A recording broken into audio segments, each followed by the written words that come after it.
Hi, welcome back. We're on week 7 of the Hope Quilt. I'm John Cole Morgan, joining you from iQuilt here in Tring in Hertfordshire.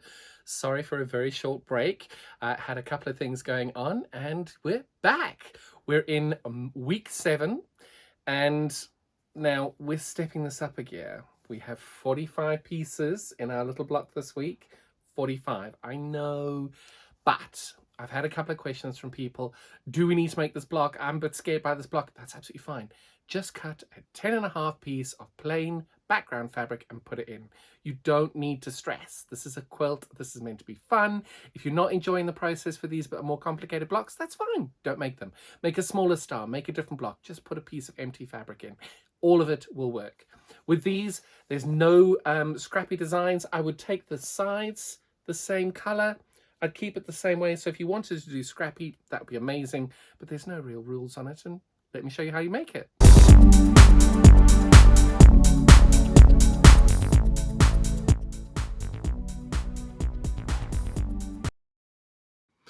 So with all of my blocks, I always go and look at the picture, and then from there you can see the corresponding triangle names. So you can see B, D, C, all of those different blocks over there. And I then take all of my pieces once I've cut them and I put them out in arrangements like this. Okay, so that's the way that I do it. You don't have to, but I always find this is important, and I always check, especially when you've got so many triangles, making sure they're all going the same direction. It's really important to make sure that you don't get these going the wrong way. So first things first, we're gonna do figure 1.1, and we're going to make a whole load of half square triangles. We're taking our background fabric and our red fabric, we're putting those on top of each other. And you're doing your usual here, where you're lining all of these up as best you can on this side, and this side, and then doing a 1/4 inch seam allowance along here. Because you're on the bias, I'm just letting the machine do the work for me. And we've now made our half square triangle, and I'm going to press my seams open. We're making 8 of these, and now we've made 8 of those, and I have placed them into our original setting. Make sure they're going all the right way around. And now we're going to do 7.2. So 7.2 is one of these triangles here, and we're now going to take that and attach it on.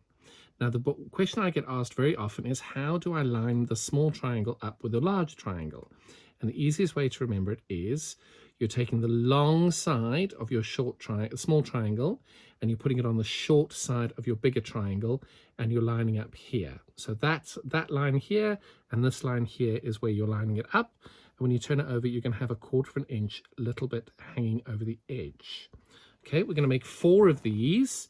But I'll show you step 2 and 3 in one go here, so you know what we're doing.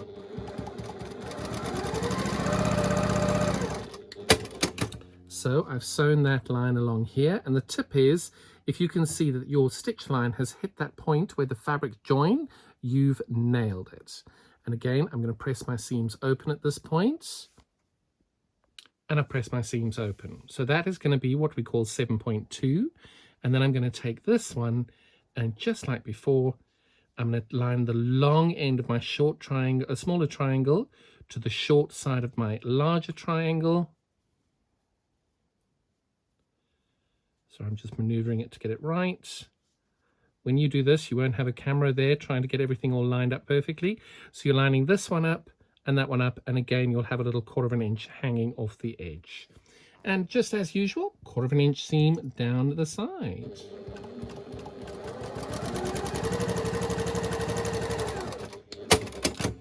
And like the other ones, we're just going to press those seams open. Now, I think it's important to note, I know there are 45 pieces in this block, but we've used 16 pieces with these, and now we're going to use another 12 here. So we're 28 pieces used, which is more than half. We're almost there. So that is what we are going to be having. All your seams pressed open, and as usual, as I like to do, make sure I push everything back into where it's supposed to go. So the next point in our pattern is we're going to make these 3 one piece. Now, it is very important that we make sure the directions of your triangle are going the correct way, okay? So admittedly, that one was upside down. That is why we triple check. make sure you move it so that it all looks like the picture. That one's wrong. So it happens to the best of us. So we want the red in the corner, red in the corner, red in the corner, red in the corner, red, red, red. Make sure that you do it like that. Whoops. And we're now going to make 4 of those, just like we've made 4 of those in the last exercise, last step. We're going to now put those together. Sewing these together now. If you want to trim your edges off and cut off your dog eggs, your dog ears over here, you're most welcome to. I don't mind the dog legs, so I leave them in. Now when you put them on, you're lining up this side, you're lining up that side, and you're lining up this side. And as always, a 1/4 inch seam down the side.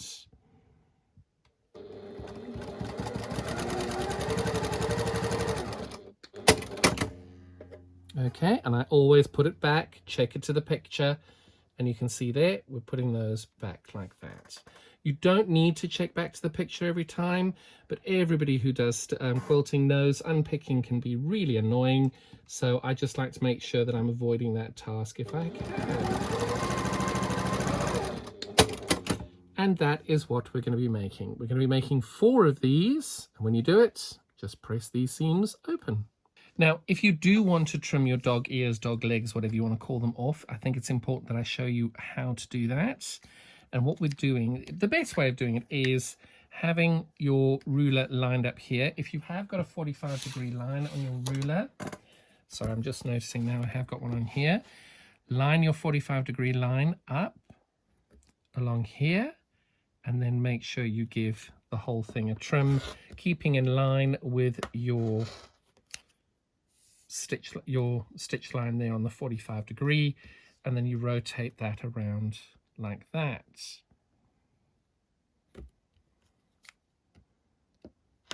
Just to get rid of those little bits on the end. I think it's always important if you do want to do that. I personally, it doesn't bother me at all, but I think if you want to do that, you should know how to do that and what that means. So when you do put these together, you've then got the ability to go there. Now with this seam over here, it's a bit more difficult to try and keep it to the seam. So what I try and do is I line up the edges. I line up here, I line up there and there. And all I'm doing is taking off this teeny little bit on the corner over there, and the same on this side over here. Now, because I've got my 45-degree line there, that's perfect. It lines up with my stitch line beautifully. And I'm just trimming over these little excess bits over here. I think I might need a new blade on this one.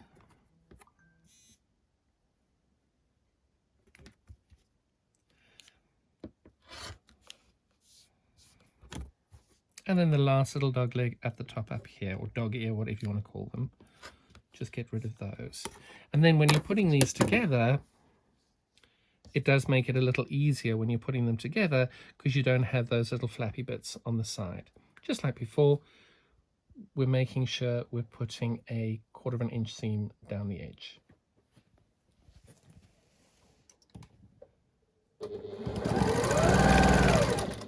I'm just trimming these last little ones over here.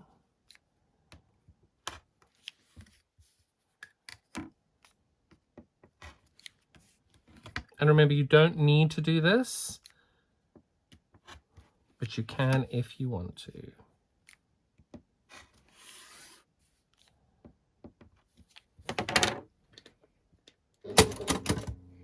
So we've got that like that. We want those in the same direction.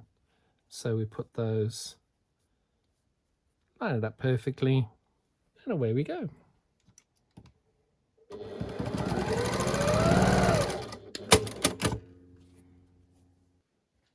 So you'll see this one is the one where I cut the little edges off. This is the one that I didn't cut the edges off. So you can decide how best you want this to do. Now I have got a white background, so potentially not trimming these edges off will mean that those bits can be seen. And if you didn't want to use a rotary cutter, you can quite simply take a pair of scissors and trim the little edges off yourself doing that. You don't need to use a rotary cutter on it. You can trim like this. I would just be very mindful that you don't cut your block that you've already stitched. And I will simply preface that by saying, ask me how I know. I think we've all done that before. We've accidentally trimmed off the wrong bits. So now what we have is a whole load of schmutz all over our block. Bear with while I get rid of that. And now we are ready to make step number 7.5. 7.5 is really simple. What we're going to do is we're going to attach that with two little squares, and we're going to make two of them over there. We've already made these two over here. We're leaving those to the next step later on. But now we're going to take these two and attach them there. And as always, I'm pressing my seams open. You must decide what works best for you, open or to the left or the right.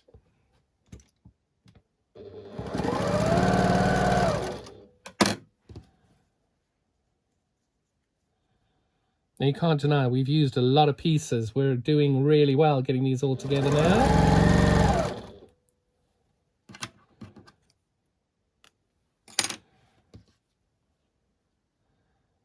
And I think it's always quite daunting when you see so many pieces in an intricate block like this. I know my lovely Sylvia that works with me, she has said how much she is not very fond of half square triangles in this process. And that's okay. You don't have to be. Again, as I've said at the beginning of this video, if you aren't enjoying this block, you don't need to put it in. You can quite simply put in an empty piece of fabric. But that's what we're doing there. And we're just going to press these seams over here, open, or to the left or the right, whatever works for you. So there we have, our seams have been pressed open, and now we have two of these ready to put on later in the block. We're now on point 7.6, and I want to just show you here, this block is called a square, and when we put the triangles around it, within a square, when we put the triangles around it, within a square, and when we put the triangles around it, within a square. So we've got a square and a square and a square and a square. Okay, don't be put off. It's a really, really easy block to do. You just got to take it nice and slowly. So we're going to start this off by taking our central square, and we're going to fold this at the top and the bottom, getting our halfway points. So you can see we've got those lines there. And then these, I'm going to go wrong sides together, and I'm going to get a central point. Now the reason I'm doing that is that central point will then line up to this central point. And when I put them on top of each other, you will see you've got a natural little bend in the fabric. I'm just lining up the fabric to get in a straight line. So you can see that's in a straight line here. We've got our natural bend there. So I've got the triangle in the middle of my square, and I'm now going to sew 1/4 inch down this line. Now, if your 1/4 inch is not exactly 1/4 inch, that's not too much of a problem. What is important is that you make sure you are consistent. So just like on the top, we've done that. Now on the bottom, I'm going to do exactly the same. I'm going to fold my triangle, wrong sides together. And the reason we do wrong sides together is, as you can see, you've got that little fold line over there. That fold line then nestles into it. And when you line your fabric lines up there, you've got that nestling into each other over there.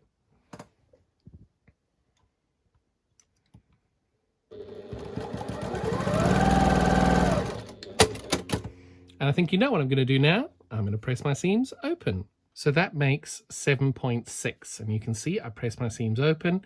And just like when we did the top and the bottom, folding it in half, I'm now going to take this and fold it in half again on the right and the left-hand side. Obviously, at this point, we don't quite know which is left, right, up and down. But I'm folding that point in there exactly like we did for the top. These ones, I'm folding wrong sides together. And then I'm nestling that in onto that spot over there. As you can see, that spots in beautifully. Making sure I line that up as well. And off we go.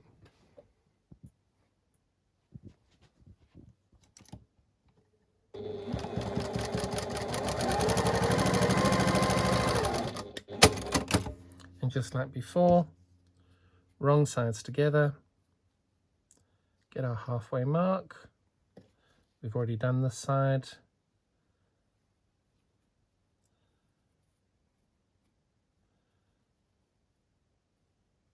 That's looking pretty good.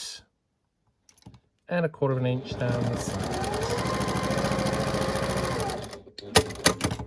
And we now have a square in a square. Turn it over. We're now going to press these seams open. That will make it 7.7. And there we have it, right sides all done. So that's 7.7. And it's now the same process for the next two squares that we're doing. We're going to put the left and the right hand on here. You're going to take this, you're going to fold it in half, right sides together. And it's not going to be where you think it'll be. When you push that line on, you'll see that's where it is there, not the seam that's over there. You'll join it over there. This one's going to be wrong sides together. There are many ways to do this. I just find this is the easiest way for my brain in order to get the triangles as centrally as we can. The trick is then lining the fabric up on there, but you can see that you've got those two nested in there. This process is the same for every square in a square situation.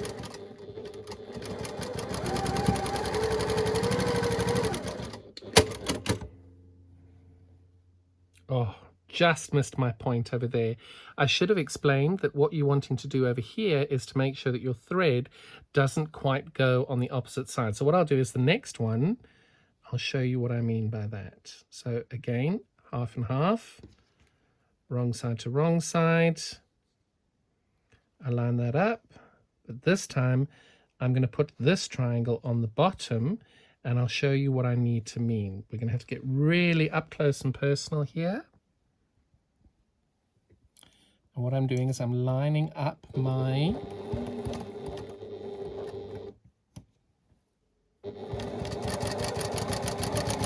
so what I'm wanting to do is, you can see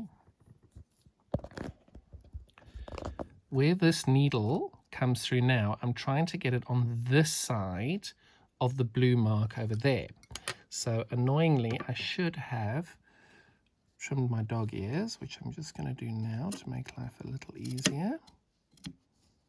Okay. And as I go through this line, I'm keeping 1/4 of an inch, and you'll see that where my needle is now going, it is almost hitting that blue, but not exactly. This is the perfect way that we want it, and I'll show you what that looks like now. So over here, you can see that my white thread is on that side of my blue, whereas over here, my white thread is just on that blue.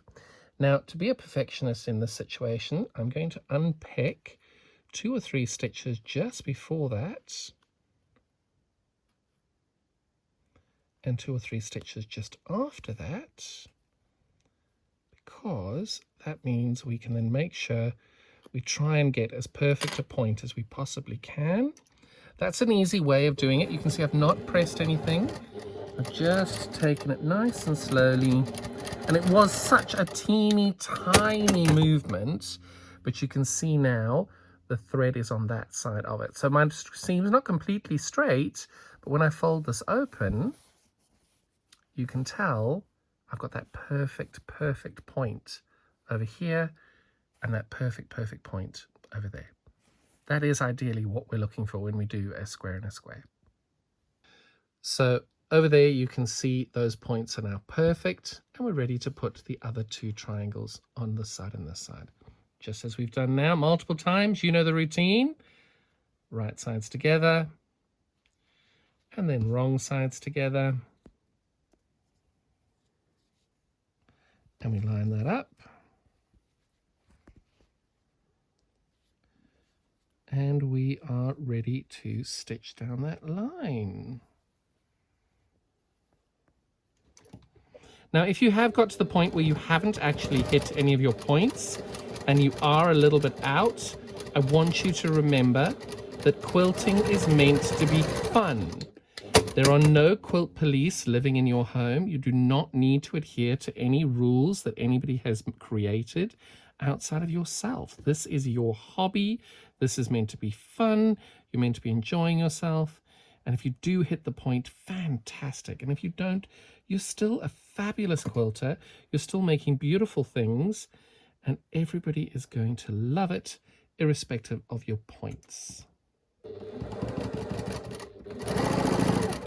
And just like this, I'm going to try like crazy. Yes, I did it. Had a little bit of a mishap there. I'm just going to unpick that one stitch over there and get that back.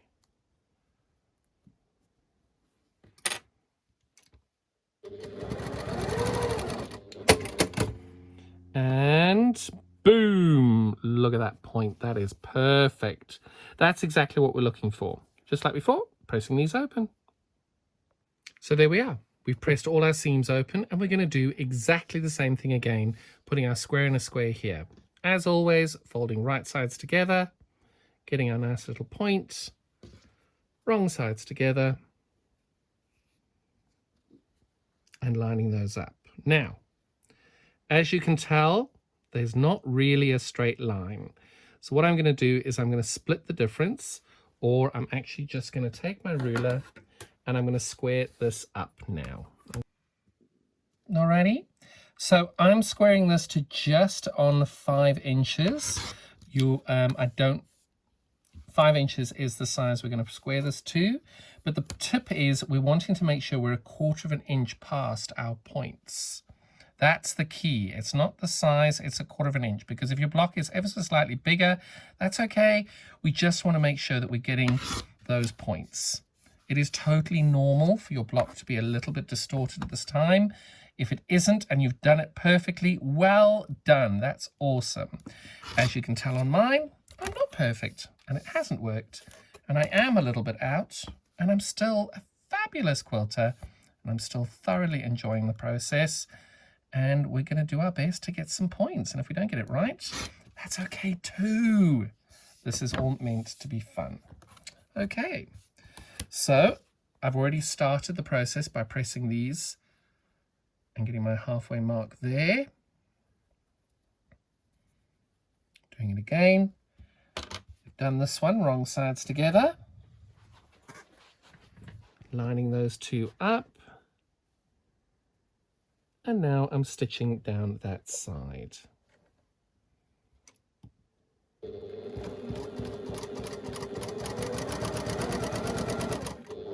Oh, that's beautiful. Without any effort, I have managed to keep my 1/4 inch seam perfectly there. I'm not sure if you can see it with the white thread, but I've just managed to just give that a little bit of a kiss on the nose there. That is perfect. That's exactly what we're looking for. And if you haven't got it right, that's okay. And I'm going to do this one, wrong sides together. Line those two up beautifully.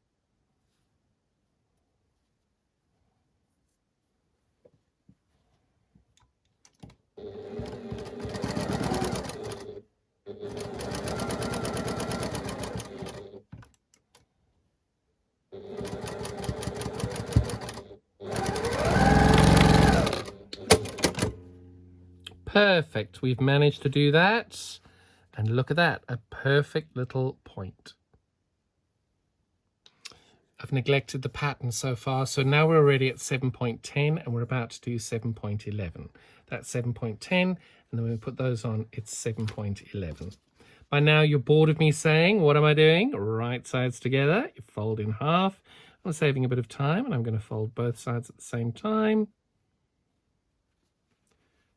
And wrong sides together. Going to line those up.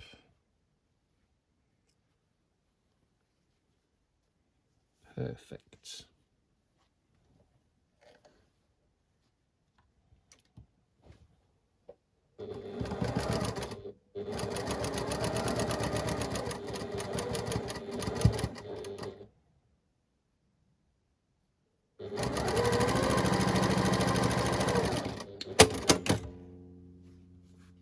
Oh, beautiful. That's exactly what we're looking for.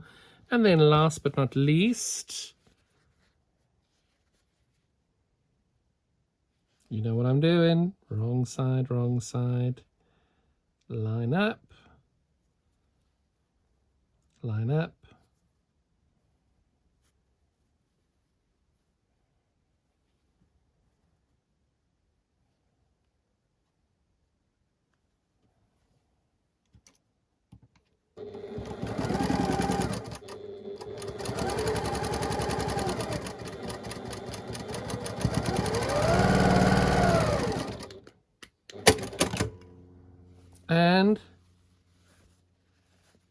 7.11.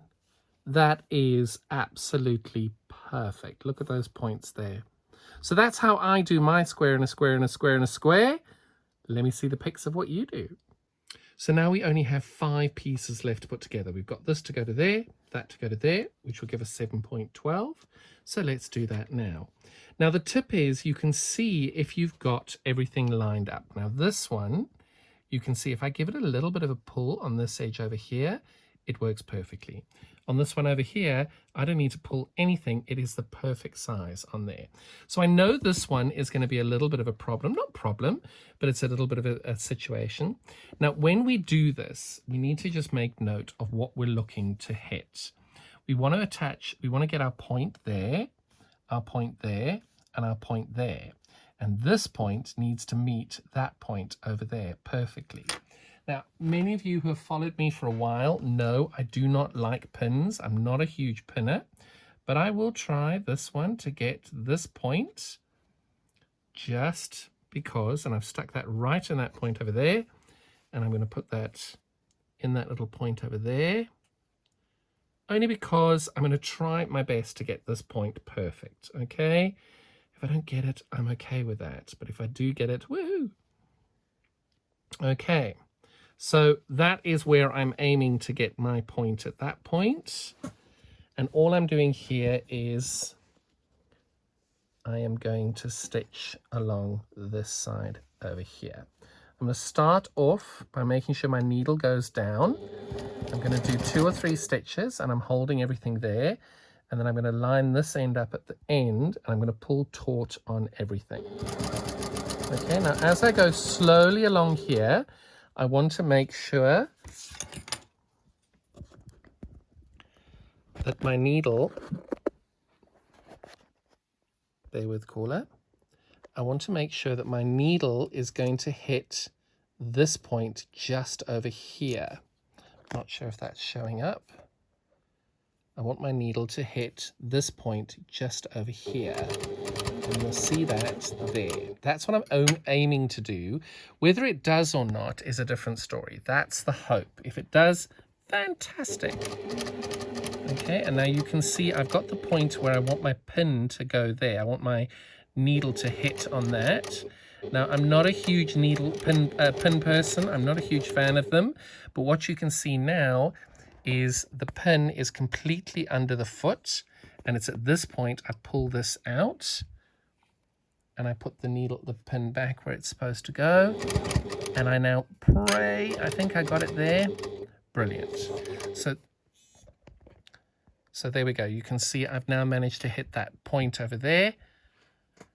And we now go back to finishing off this little block. Now, I've made a big fuss and show of trying to hit these points. I don't want people getting upset about missing points or getting it wrong, because I don't think there is a right or wrong. So you can see over there, that is beautiful. That's exactly what we were looking for. That's exactly what we're looking for. And that is pretty close. It's not identical, but it's pretty close, and I'm quite happy with that. Okay, we're now going to do this side. Now, I'm not going to pin this one here because I love not using pins. I'm very confident in how I sew on it. You must do what works best for you. And I am just going to eyeball this. It might be right, it might be wrong. That's what I'm going to give it a go as.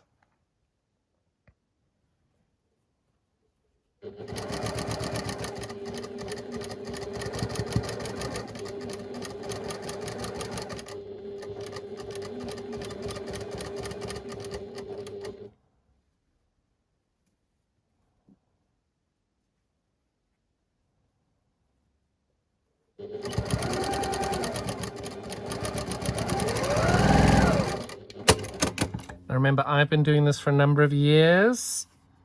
I'm just a millimeter out on that. So of course I now have to give up quilting forever because my whole world has imploded. But look, that looks pretty impressive as we go there. We're going to give that a good old press and only 2 seams to go. So we've now managed to go and press our seams open over here. And we've only got 2 left to attach over here and over here. So the important bits to line up, like with before, that one and that one would be amazing, that one and that one, but we've now got an added one of these two over here. So just like I've done previously without any pins, we're going to take this nice and slowly. I'm going to make sure that I line this bit up here. You can see that those two there line up beautifully there. And I'm just going to give this a whirl, reminding yourself this is meant to be fun. You're meant to be enjoying yourself.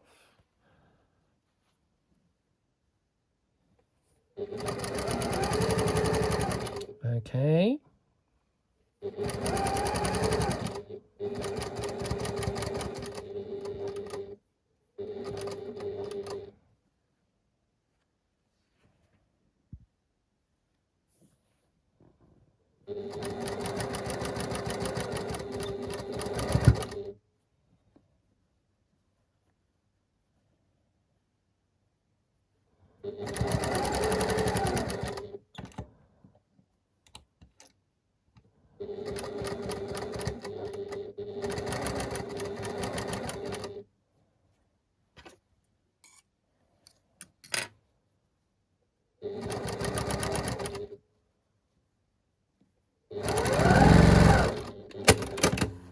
Did I get it? Did I get it? Oh, that looks good.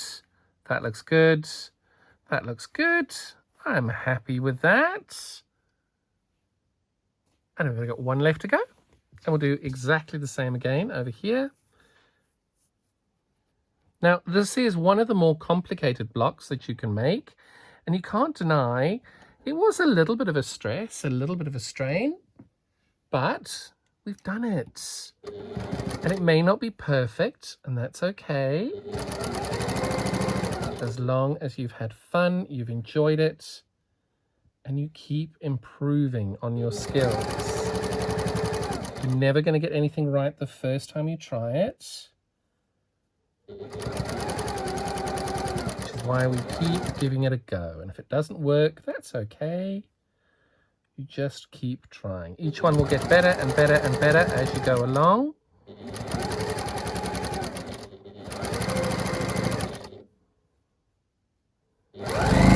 And now we're going to press our seams open. And we now have our finished block 7.13. This is the one that we made previously. And you have to make 2 of these.